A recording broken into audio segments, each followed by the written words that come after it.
Baik, Assalamualaikum warahmatullahi wabarakatuh. Waalaikumsalam warahmatullahi wabarakatuh. Selamat sore teman-teman semua. Sore. Sebelum perkenalkan dengan saya Farsan Putra sebagai moderator dari kelompok 1 yang akan memandu jalan presentasi tugas kelompok pada sore hari ini. Mungkin langsung saja untuk menghemat waktu kita lanjutkan dengan presentasi yang akan disampaikan oleh Naila Rizadi. Naila, silakan. Assalamualaikum warahmatullahi wabarakatuh. Jadi di sini kita akan membahas tentang EYD.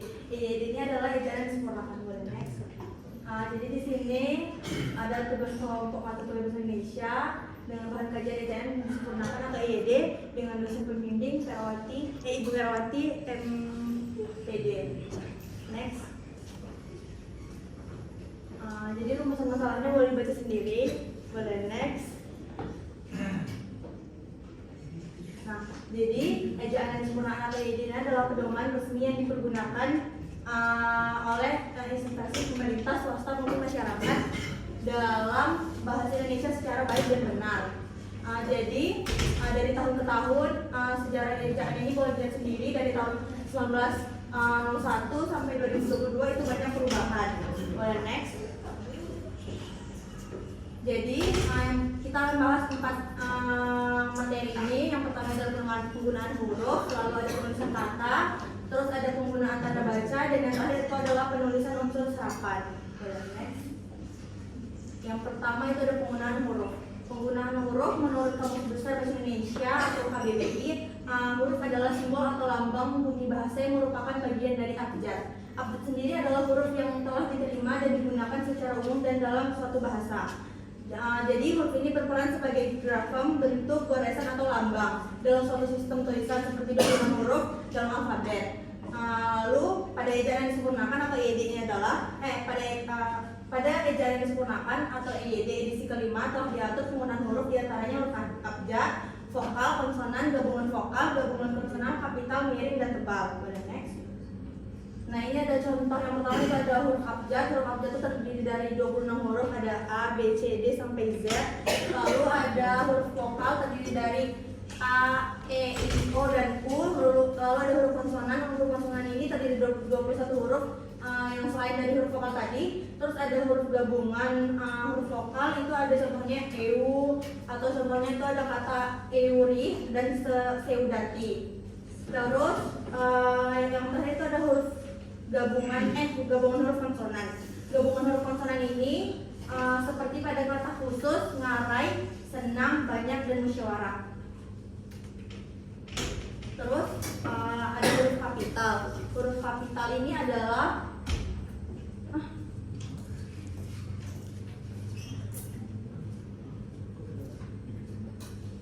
huruf kapital ini bisa dilihat pada contoh pada kalimat di bawah ini. Seorang ilmuwan memakai S besar itu karena berada di awal paragraf. Lalu seorang ilmuwan Jerman karena Jerman itu adalah nama negara pada masa perang dunia karena menggunakan huruf kapital karena itu menyatakan peristiwa. Lalu ada Ferdinand Porsche itu karena nama seseorang, menerapkan hukum Pasca itu karena teori. Lalu pada mesin tempur yang kini lebih dikenal dengan sebutan tank. Pada tahunnya menggunakan huruf kapital karena setelah tanda titik. Pada tahun 1939 hingga 1945 adalah masa di mana benua Eropa menggunakan huruf kapital karena menunjukkan nama negara. Eropa sangat mengencamkan dan suram bahkan saat di hari Natal. N-nya menggunakan huruf kapital karena menunjukkan hari-hari besar. Selanjutnya itu ada saya tidak mendukung keduanya. Itu menggunakan huruf S besar karena setelah tanda petik. Lalu ada jawaban Kaisar Otto von Bismarck. Otto itu menggunakan O besar karena Kaisar Otto menggunakan O besar karena itu adalah nama seseorang. Von itu seperti kalau di orang Indonesia seperti bin atau binti dalam agama Islam. Terus yang beragama Kristen saat ditanya berpihak pada siapa, Kristen menggunakan K besar karena menggunakan E karena menunjukkan agama. Lalu selanjutnya itu ada huruf miring. Huruf miring ini adalah contoh penggunaan huruf miring seperti penulisan daftar pusaka, seperti contoh di bawah ini, Kamus Besar Bahasa Indonesia. Lalu selanjutnya itu ada huruf tebal. Huruf tebal ini digunakan untuk menegaskan bagian karangan seperti contoh di samping, seperti untuk bab. Boleh next. Lalu ada kata dasar. Kata dasar ini contohnya seperti kampus. Dia tuh tegak secara mandiri seperti kampus, universitas, terus Riau. Terus ada kata berimbuhan. Kata berimbuhan ini contohnya seperti berjalan, mempermudah, dia menggunakan kata tambahan di depannya. Lalu selanjutnya itu ada pemenggalan kata. Pemenggalan kata ini seperti contohnya diperjualbelikan. Lalu selanjutnya itu ada kata depan partikel. Kata depan ke, dari, atau ditulis berpisah seperti partikel, lah, kah, dan ta. Misalnya contohnya itu ada kain itu disimpan di lemari. Udah, boleh next.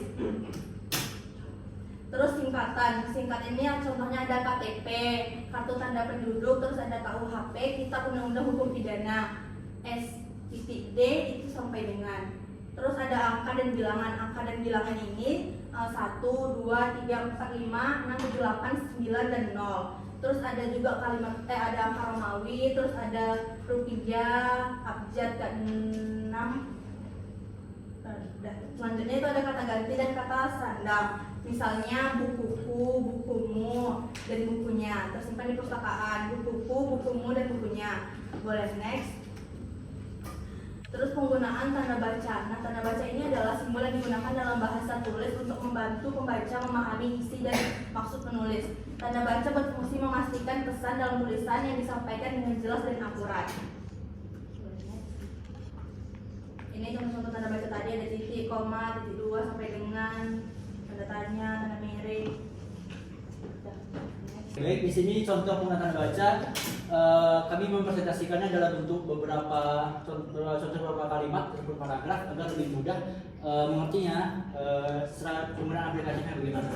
Yang pertama adalah Indonesia memiliki lebih dari 13.000 pulau. Nah, di antara 3 dan 0, yang pertama itu ada titik, yaitu penjelasan dari bilangan yang ribuan ataupun ratusan ribu nantinya. Pulau yang terdapat 3 zona waktu yang berbeda, titik karena merupakan akhir dari kalimat. Penggunaan titik kedua itu menggunakan pada akhir kalimat. Ketiga zona waktu tersebut adalah waktu Indonesia Timur, buka kurung, WIT, tutup kurung. Kurung di sini digunakan untuk menunjukkan singkatan dari kata sebelumnya. Koma, waktu Indonesia Tengah, koma, dan. Ini merupakan kalimat perincian sehingga kita menggunakan tanda koma. Fungsi dari tanda koma yang kita gunakan adalah sebagai perinci dari penjelasan kalimat sebelumnya. Dan waktu Indonesia Barat titik di sini juga akhir dari kalimat. Di Kota Pekanbaru saat ini menunjukkan pukul 16.35. Nah, untuk menuliskan suatu waktu ataupun waktu itu bisa menggunakan tanda titik ataupun menggunakan tanda titik 2. Di mana di sini menggunakan tanda titik 16.35 dengan format itu juga benar, koma. Sedangkan di Kota Denpasar kenapa pakai koma? Karena merupakan suatu kalimat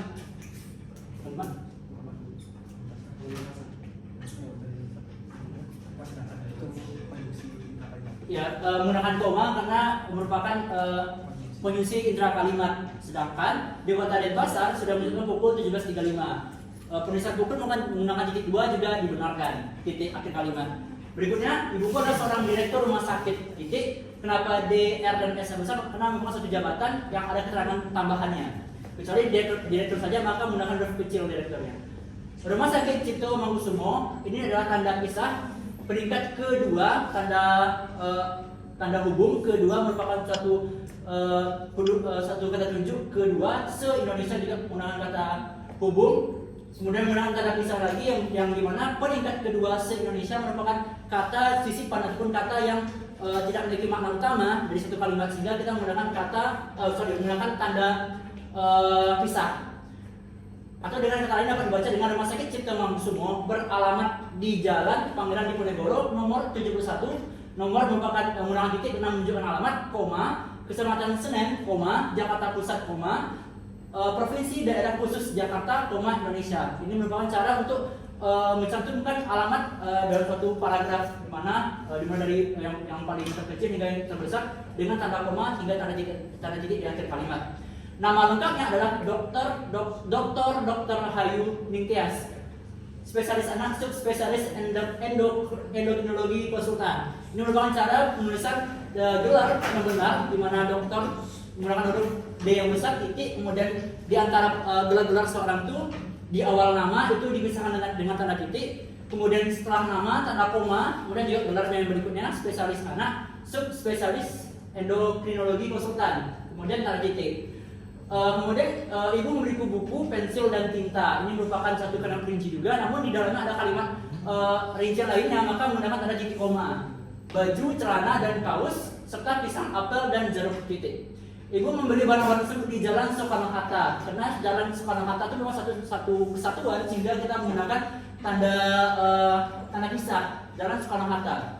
Jumlah apel dan jeruk yang ibu beli adalah 2/3. Nah, penggunaan tanda titik 2 berikutnya adalah dalam penggunaan perbandingan, di mana digunakan untuk membandingkan angka banding angka menggunakan titik 2. Titik. Apel yang ibu beli memiliki harga 25.000 per kilogram. Nah, cara penulisan jumlah uang yang ataupun uang yang benar seperti ini, Rp untuk singkatan rupiah, tanpa tanda titik, tanpa ada spasi, 25.000,00 ataupun untuk sennya per kilogram ataupun tanda garis miring di sini menunjukkan kata per ataupun tiap kilogramnya, titik. Nah, berikutnya adalah malam telah tiba, telah di sini menggunakan tanda apostrof, di mana adalah menunjukkan adanya suatu singkatan ataupun ada huruf yang hilang, itu huruf E, telah tiba, titik. Aku terjaga sambil mendengarkan lagu Andi Zulfan yang berjudul Di Saidan. Nah, penggunaan tanda petik di sana berfungsi untuk menunjukkan suatu judul ataupun suatu judul dari suatu lagu ataupun suatu makalah. Nantinya kalau menggunakan judul satu makalah, dalam kurung nama kampung yang terkenal di Jogja. Nah, kurung di sini berfungsi untuk penjelasan hal-hal yang masih belum penjelasan yang lebih khusus dari hal umum sebelumnya. Artinya Di Saidan itu merupakan nama kampung yang terkenal di Yogyakarta. Bersama temanku, titik. Kapan wakil rakyat itu akan benar-benar mewakili rakyat? Tanda tanya. Nah, tanda tanya di sini berfungsi untuk mengakhiri dari kalimat tanya. Kemudian tanda petik di sini berfungsi untuk menunjukkan itu merupakan kalimat langsung dari seorang Rachel Richard. Jadi simpulannya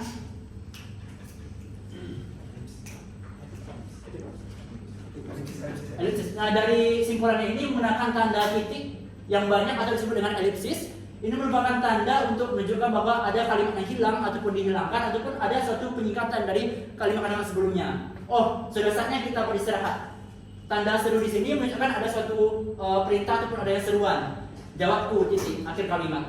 Berikutnya, ku dengar jawab kakekku, tanda petik untuk membuka kalimat langsung, koma, tuah sakato, tanda seru, kena suatu ungkapan, dan juga tanda petik tunggal. Untuk suatu kata, untuk menyatakan petikan dalam petikan kalimat langsung. Dan rasa bimbangku lenyap seketika, koma, tanda petik untuk mengakhiri kalimat langsungnya. Batin fire. Tuah sakato, petik tunggal lagi. Nah, petik tunggal yang kedua di sini berguna, bertujuan untuk menjelaskan suatu hal-hal yang istilah dari bahasa daerah ataupun dari bahasa asing. Adalah sebuah masyarakat suku Minangkabau yang berarti kesepakatan untuk melaksanakan hasil musyawarah. Dan yang terakhir adalah ulang tahun buka kurung siku proklamasi kemerdekaan tutup kurung Republik Indonesia dirayakan dengan makna cara tanda baja kurung siku di sini bertujuan untuk koreksi dari kalimat sebelumnya ataupun pada teks naskah asli, di mana pada sebelumnya ulang tahun Republik Indonesia dan sebagainya ditambahkan kata tanda kurung siku ulang tahun atau proklamasi kemerdekaan Republik Indonesia dan seterusnya. Nah, dari kedua contoh tadi, teman-teman dapat lihat di sini sudah kami gunakan, sudah kami contohkan ke 15 tanda baca dan bagaimana cara penggunaan dalam kalimat langsung, dalam kalimat secara aplikatifnya bagaimana. Penggunaan unsur serapan. Yang terakhir adalah penggunaan unsur serapan. Unsur serapan adalah elemen bahasa yang diambil dari bahasa daerah atau bahasa asing yang diadopsi ke dalam bahasa Indonesia. Menurut Mulyo tahun 2009, unsur serapan adalah elemen bahasa asing atau daerah yang diadopsi dalam bahasa Indonesia baik berupa imbuhan, kosakata maupun istilah. Setelah diserap, unsur tersebut menjadi bagian dari bahasa Indonesia dan dapat diperlakukan sebagaimana unsur bahasa Indonesia lainnya. Unsur serapan ini terbagi atas unsur serapan umum dan unsur serapan khusus. Nah, unsur serapan umum itu ada unsur serapan dari bahasa Arab, harakat fathah atau bunyi A Arab yang dihafalkan pendek atau panjang menjadi A, misalnya ridho, rida menjadi rida.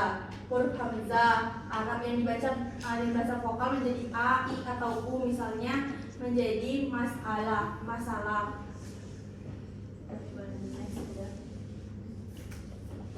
Unsur serapan dari bahasa Belanda gabungan huruf A Belanda menjadi A, misalnya baal menjadi bal.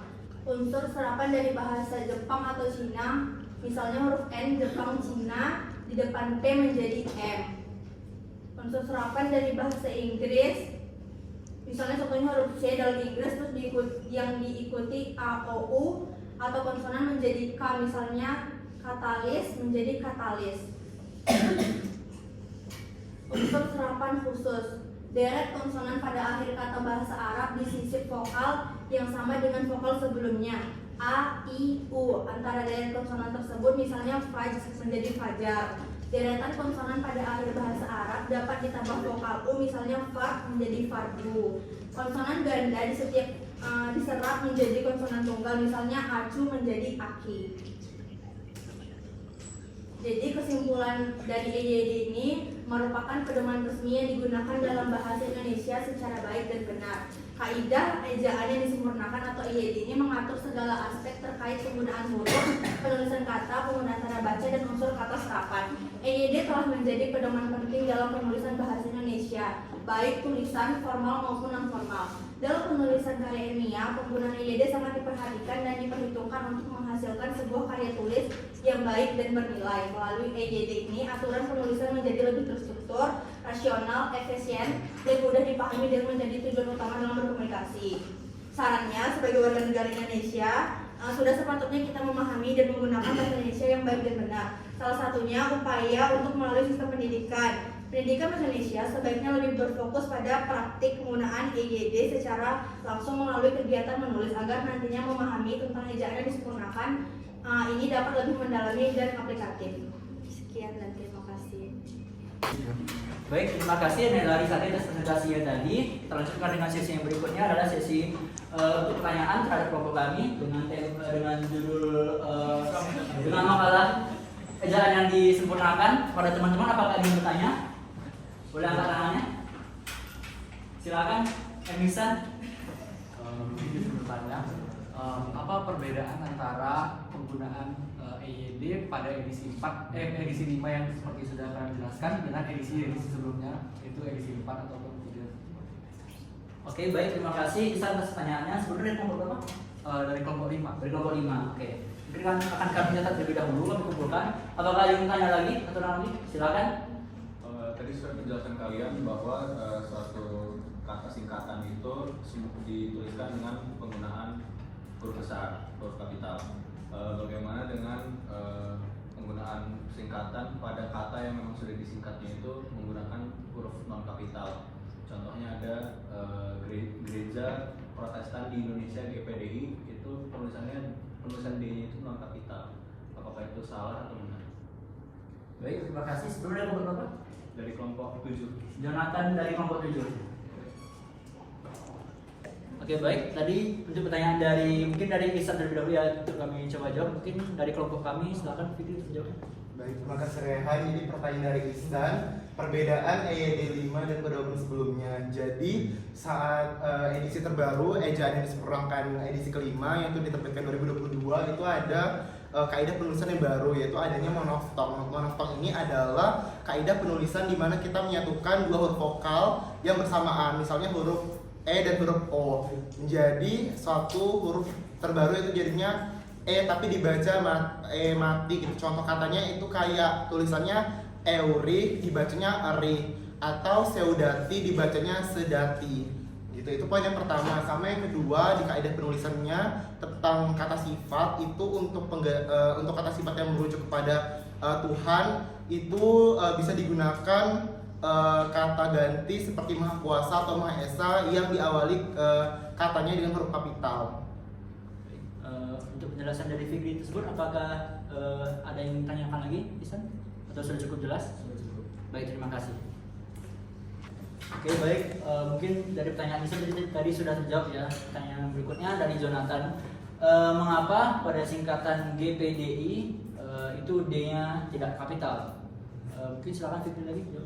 Baik, jadi menurut kelompok kami yang sudah kami kaji menurut edisi ejaan yang disempurnakan edisi kelima itu GPDI sendiri kalau menurut EYD itu kurang tepat penggunaannya. Mengapa demikian? Poin yang pertama karena dalam ejaan yang disempurnakan setiap nama singkatan itu harus diawali dengan huruf kapital karena itu merupakan suatu singkatan resmi. Lalu yang kedua, jika misalnya kita menggunakan singkatan dan itu merupakan suatu kepanjangan juga, itu harus tidak boleh digunakan adanya huruf kecil, harus kapital. Dan karena mengapa GPD ini sudah dipakai juga karena bahasa sendiri kan bersifat konvensional, berdasarkan kesepakatan juga. Dan mengapa juga tetap dipakai sampai sekarang? Maksudnya kenapa sih tidak diperbarui gitu kan? Karena GPD sendiri itu sudah dikenal oleh jemaat di seluruh agama Kristen di Indonesia.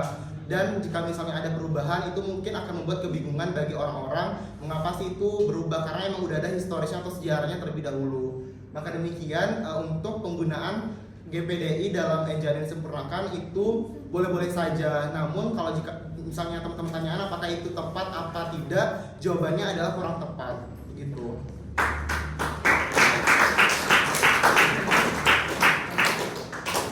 Terima kasih Fikri atas penjelasannya. Mungkin ya kita lanjut ke sesi berikutnya.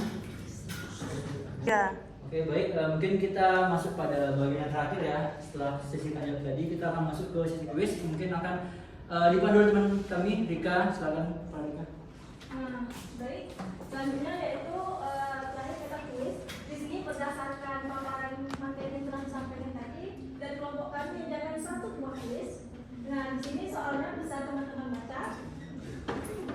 Nah kami kasih kesempatan 30 detik untuk teman-teman membaca dan punya jawabannya.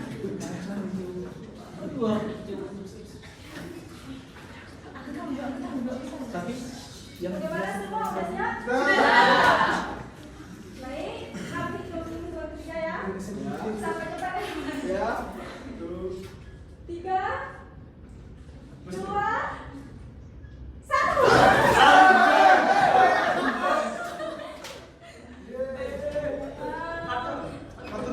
Banyak lah tugas. Oke, silakan.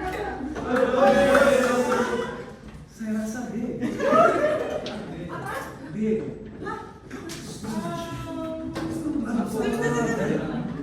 Ada jawaban lain? Ada. Boleh? Boleh ditanya itu tangannya dulu. Oke. 3, 2, 1. Wih, Kontan. Assalamualaikum warahmatullahi wabarakatuh. Perkenalkan nama saya Fathur Aditya Asdi, perwakilan dari kelompok 7. Jadi berdasarkan penjelasan yang telah dipaparkan oleh kelompok 1 tadi, saya ingin menyimpulkan bahwa jawaban dari kuis ini adalah C, yaitu S.D. Apakah benar? Alasan.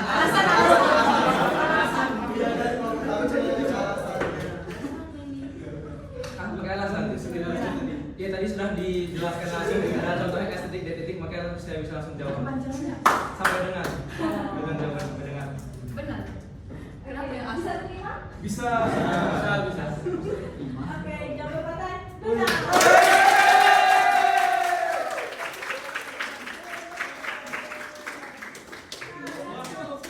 Kami akan Pak Jero. Nah, yang atas boleh.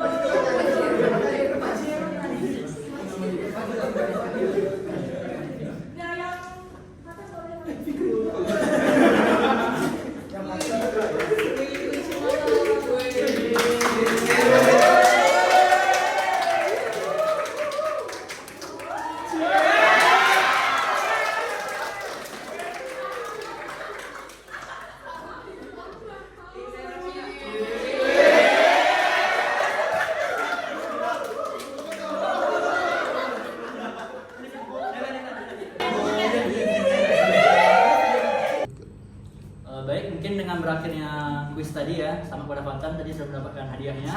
Maka berakhirlah presentasi dari kelompok kami pada sore hari ini pada tanggal 19 Februari 2025. Mungkin untuk presentasi ini sudah kami record ya Bu dalam video ini. Mungkin nanti akan kami serahkan dalam bentuk link YouTube karena Ibu tidak berkesempatan untuk hadir menyaksikan presentasi kami. Kami dari kelompok 1 mohon maaf jika ada kata-kata kami yang salah dalam presentasi. Semoga materi yang kami sampaikan dapat dijadikan bahan bacaan juga dipelajari lebih lanjut lagi. Saya sebagai moderator izin mengakhiri. Selamat sore.